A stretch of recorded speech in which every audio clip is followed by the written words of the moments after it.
அருணையின் பெருமகனே எங்கள் அண்ணாமலை சிவனே,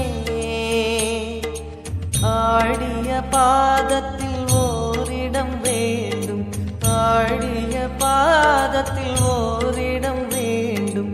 அருள்வாயீஸ்வரனே, அன்பே அருணாச்சல சிவனே.